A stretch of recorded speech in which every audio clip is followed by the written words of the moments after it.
2026 সালে অনুষ্ঠিত হবে AFC Asian cup women's championship, যেখানে বাংলাদেশের মেয়েরা ইতিমধ্যেই ইতিহাসে প্রথমবারের মতো জায়গা করে নিয়েছে।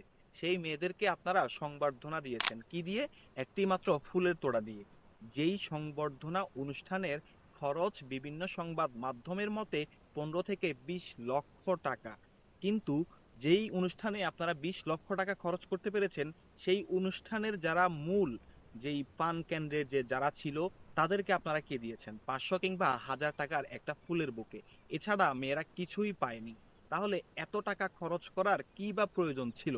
মেয়েদের আর্থিক অবস্থা কেমন আমরা সেটা সকলেই জানি। এই মেয়েদেরকে কিন্তু এই 20 কিংবা 15 লক্ষ টাকা যদি ভাগ ভাটোয়ারা করে দেওয়া যেত, তাহলে কি ভালো হতো না?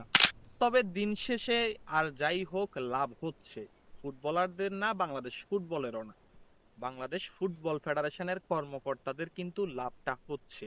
কেন বলছি? এই যে 15 লক্ষ 20 লক্ষ টাকা খরচ করলো, এই যে বাজেট কিংবা যেই প্রতিষ্ঠানকে দিয়ে কাজগুলো করানো হয়েছে, সেগুলো কার কার মাধ্যমে করানো হয়েছে জানেন? কিংবা সেই প্রতিষ্ঠানগুলো কার?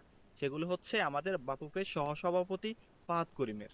তিনি মার্কেটিং কমিটির হেড, এবং তারই কোম্পানি কে স্পোর্টস এবং হাই ভোল্টেজের মাধ্যমে এই 20 লক্ষ টাকা খরচ করে এত জমকালো আয়োজন, যেখানে মেয়েদেরকে খালি হাতে ফিরতে হলেও ফাহাদ করিম খালি হাতে ফিরেন।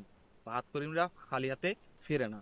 এখনো পর্যন্ত যাই দেখা যাচ্ছে, বাংলাদেশ ফুটবল ফেডারেশন কিংবা ফুটবলাররা কোনো রকম লাভ করতে না পারলেও ফুটবল থেকে ব্যক্তিস্বার্থ উদ্ধার করে নিচ্ছেন ফাহাদ করিম।